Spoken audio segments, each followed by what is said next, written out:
Darcy did not want to spy on her sister, but when Jamie was gone, Darcy looked in her room.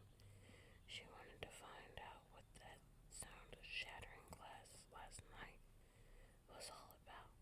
Darcy refused to look in Jamie's dresser drawers, but she did not look. But she did look in the trash can, which was full of overflowing sheets of newspaper, where wrapped around something bulky, and Darcy carefully unwrapped it. She found a framed photo of Bobby Wallace. Scrawled on it was, "To my girl Jamie, your Bobby." The glass over the photo had been smashed into splinters. The photo itself was defaced by a black felt pen.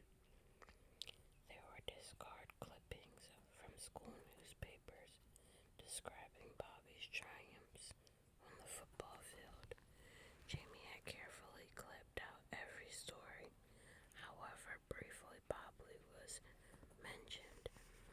Now she had torn the clippings into shreds.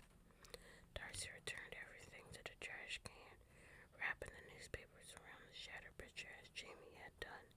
Darcy felt guilty that she had poked around among Jamie's hurtful memories, though she felt relieved that Jamie had seemed to cut ties with Bobby. Poor Jamie, she was wounded by Dad's leaving, Grandma was drifting away, and now she was hurt again. On Saturday afternoon, Cooper and Tara picked up Darcy for the trip to the tidal pool. Cooper drove the old pickup truck with a camper shell on the back. Darcy brought along a thick notebook and her camera all the way to the tidal pool. Tara and Cooper were exchanging good-natured insults, then roaring with laughter. "Girl, you so fat every time you leave. The all-you-can-eat restaurant, they closed down for a few weeks." Cooper said, laughing at his own joke. "Coop, you so dumb. You went to a movie, and the man at the ticket window said under 17, not admitted. So you went home and brought back 16 of your friends." Tara shot back, rocking side to side with laughter. She almost squeezed Darcy right out the door. "Darcy girl, Coop's the most stupid guy at Blueford." Tara added, "He thinks the school is named Blueford because the guy who built it had a blue Ford."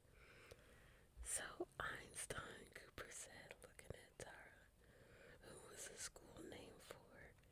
"A guy named Blueford, you dummy. Some famous old guy named Blueford," Tara answered. Cooper roared again with laughter. "See, she don't know from nothing who Blueford is. If you're so smart, you ought to know who this Blueford dude was." "I do know," Tara said. "His name was Jim Blueford, and he is a great football player who won the Super Bowl 5 times in a row." Darcy smiled. Tara was faking. Of course, she had no more idea than Cooper did who Blueford was. "A football player," Cooper bellowed. "What kind of crazy answer is that, girl? You must be tripping. Nobody would name a school after some jock. Not even after Michael Jordan. No way. Blueford has to be some big-time politician or something."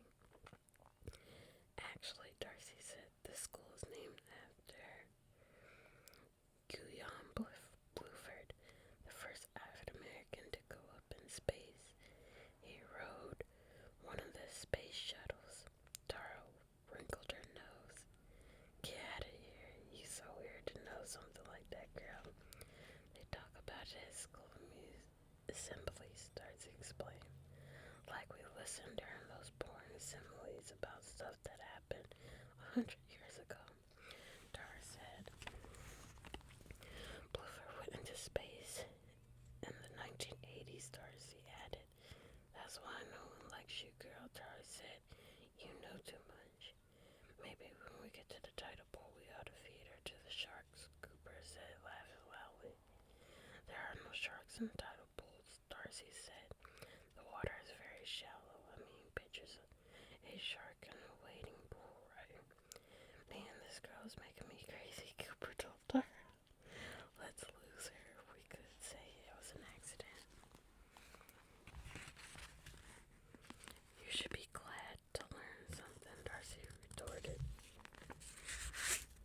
Do you want to be ignorant all your life? What's that supposed to mean? Cooper shot back angrily. Just 'cause I've been left back in school, you think I'm gonna be ignorant all my life? He changed. That's not what I meant at all, Darcy tried to explain, but gave up. Realizing what a dreadful mistake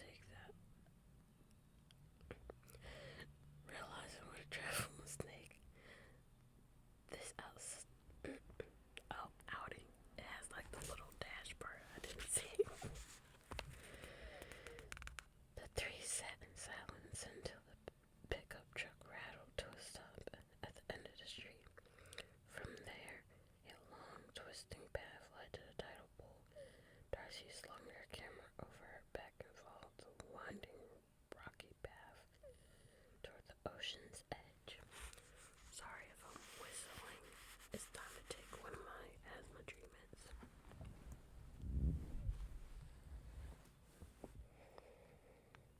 What's a tidal pool anyway? Tara asked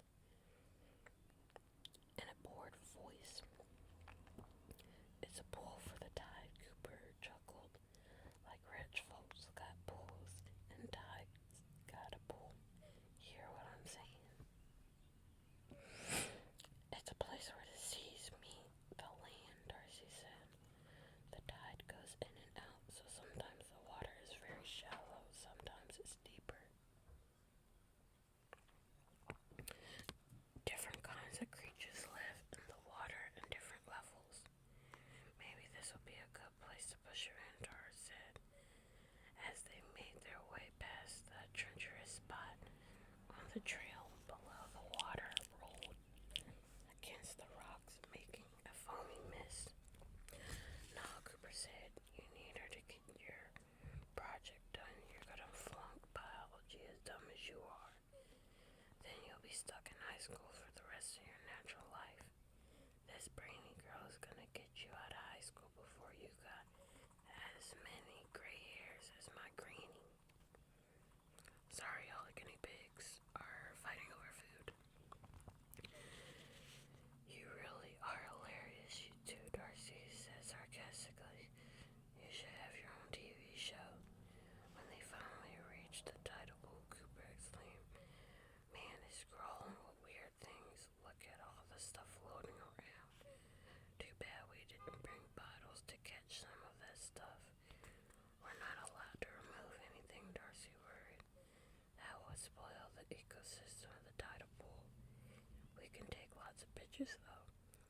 What's that green thing? Tara asked. Ew, it's disgusting. That's a sea cucumber, Darcy said. Looks like you, Coop, Tara declared. Hey, babe, I see you right there. That wiggling under the water. Look at it. It's your spitting image, Cooper taunted. That's a sea urchin, Darcy said. She snapped some pictures of the tidal pool and began to write observations in her notebook. She already saw starfish and more sea urchins along with a lot of kelp and algae.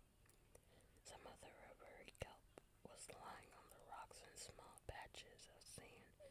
Darcy was peering into the water, intent on observing the purple sun star, when she felt something large and wiggly drop down the back of her pullover sweater.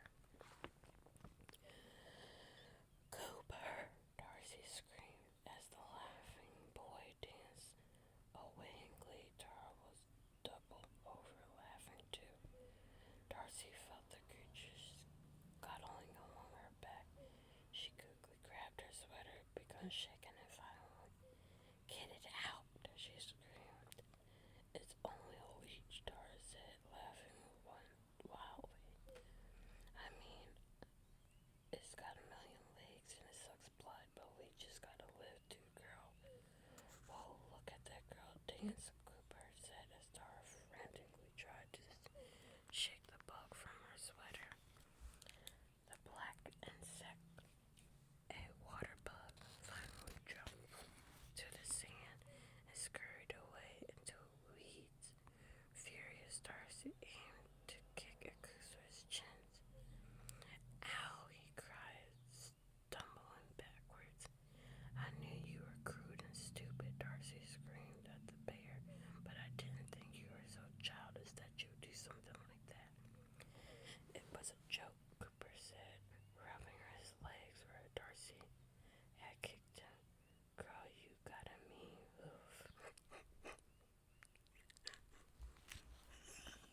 think she's better than everyone else?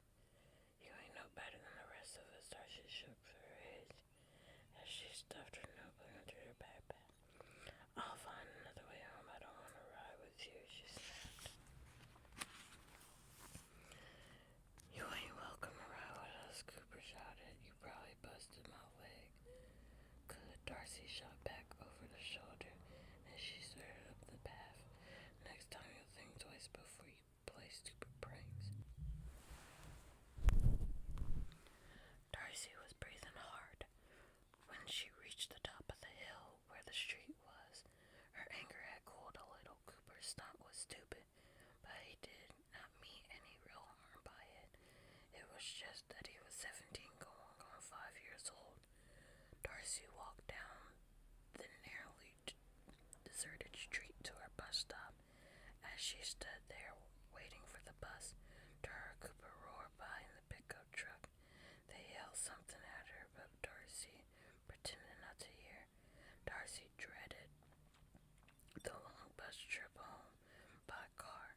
The trip took about 25 minutes, but by the time she changed buses, the trip home would take an hour and a half.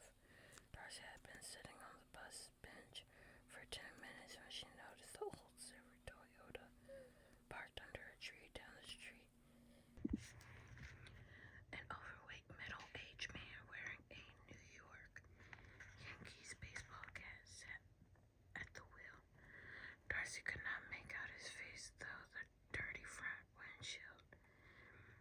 He seemed to be looking in her direction, but she could not be sure. Darcy looked around nervously. She wished the bus would hurry up and come. There was no one else on the street, and it was getting darker as the sun slid behind the horizon. Darcy was not even